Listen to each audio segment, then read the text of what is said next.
Assalamualaikum warahmatullahi wabarakatuh. Kembali lagi bersama saya Dwi Yulianti. Di video kali ini kita akan membahas alat-alat laboratorium dan simbol-simbol bahan kimia. Apa aja sih? Pasti penasaran kan? Oke, langsung saja kita ke pembahasannya. Pembahasan yang pertama yaitu alat-alat laboratorium. Alat laboratorium yang pertama yaitu tabung reaksi. Tabung reaksi terbuat dari gelas dan dapat dipanaskan, digunakan untuk mereaksikan zat. Yang kedua, penjepit tabung reaksi. Penjepit berbahan besi dengan pegangan berbahan kayu atau plastik. Alat laboratorium ini digunakan untuk menjepit tabung reaksi ketika suatu bahan dipanaskan.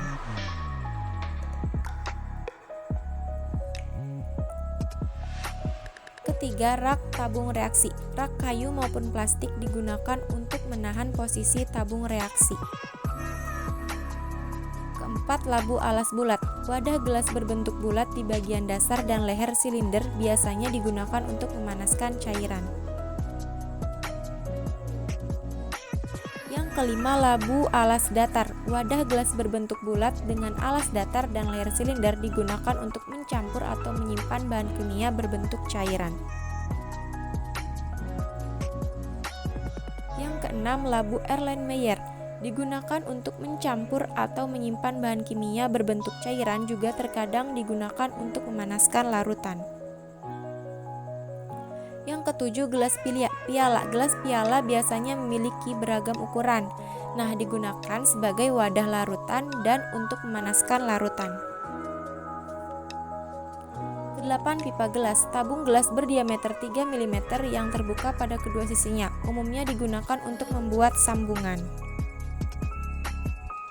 9. Batang pengaduk. Batang gelas berukuran 3 mm yang biasa digunakan untuk mengaduk larutan.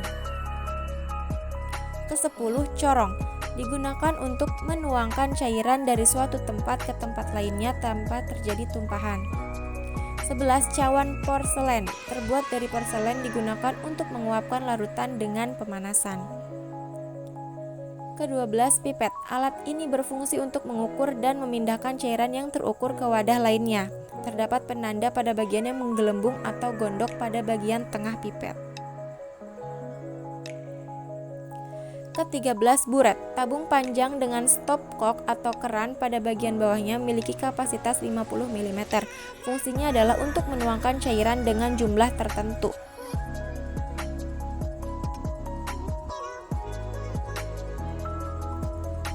Ke-14. Gelas ukur. Digunakan untuk mengukur cairan dengan jumlah tertentu dan menuangkannya pada wadah lainnya. Ke-15. Statif.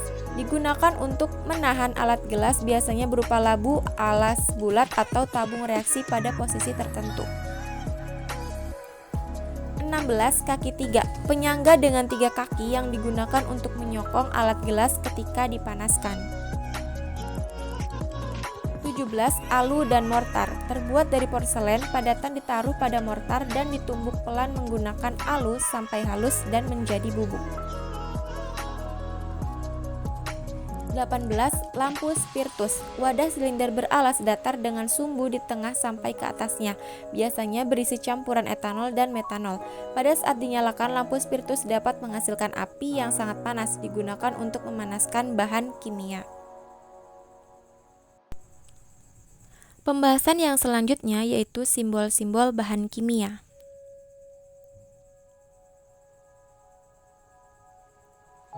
Yang pertama ada eksplosif atau mudah meledak. Ledakan pada bahan tersebut bisa terjadi karena beberapa penyebab, misalnya karena benturan, pemanasan, pukulan, gesekan, reaksi dengan bahan kimia lain, atau karena adanya sumber percikan api. Beberapa contoh bahan kimia dengan sifat eksplosif misalnya TNT, amonium nitrat, dan nitroselulosa. Pencegahannya, hindarkan dari panas, percikan api, dan benturan yang dapat menimbulkan panas atau api.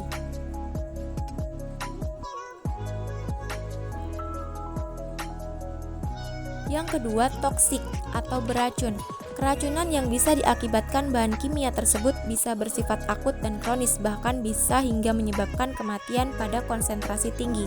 Keracunan karena bahan dengan simbol di atas bukan hanya terjadi jika bahan masuk melalui mulut, ia juga bisa meracuni lewat proses pernapasan atau melalui kontak dengan kulit.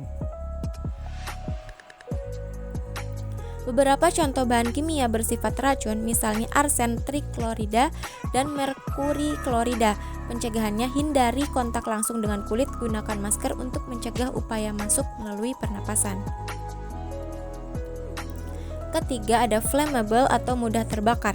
Bahan mudah terbakar dibagi menjadi dua jenis, yaitu extremely flammable, amat sangat mudah terbakar, dan highly flammable, sangat mudah terbakar.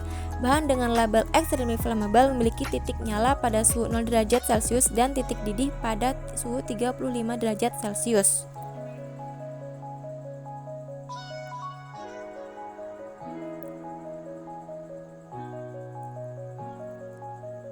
Bahan dengan label highly flammable memiliki titik nyala pada suhu 21 derajat Celcius dan titik didih pada suhu yang tak terbatas.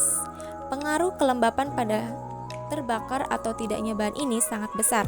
Contoh bahan ini yaitu aluminium alkyl fosfor. Keempat, oxidizing atau mudah teroksidasi. Penyebab terjadinya kebakaran umumnya terjadi akibat reaksi bahan tersebut dengan udara yang panas, percikan api, atau karena reaksi dengan bahan-bahan yang bersifat reduktor. Adapun beberapa contoh bahan kimia dengan sifat ini, misalnya hidrogen peroksida dan kalium perklor. Kelima, harmful irritant atau bahaya iritasi. Simbol bahan kimia di samping sebetulnya terdapat menjadi dua kode, yaitu kode XN dan kode XI. Kode XN menunjukkan adanya risiko kesehatan jika bahan masuk melalui pernapasan, melalui mulut, dan melalui kontak kulit. Contoh bahan dengan kode XN misalnya peridin.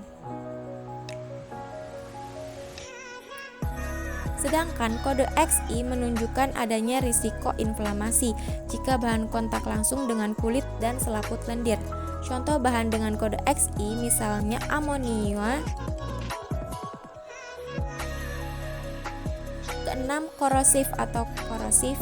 Bahan tersebut bersifat korosif dan dapat merusak jaringan hidup. Karakteristik bahan dengan sifat ini umumnya bisa dilihat dari tingkat keasamannya. Beberapa contoh bahan dengan simbol ini misalnya belerang oksida dan klor. Jangan menghirup uap dari bahan ini, jangan pula membuatnya kontak langsung dengan mata dan kulit. Yang terakhir ada dangerous for environmental atau bahan bahaya bagi lingkungan. Melepasnya langsung ke lingkungan, baik itu ke tanah, udara, perairan, atau ke mikroorganisme dapat menyebabkan kerusakan ekosistem. Beberapa contoh bahan dengan simbol ini misalnya tetraklorometan.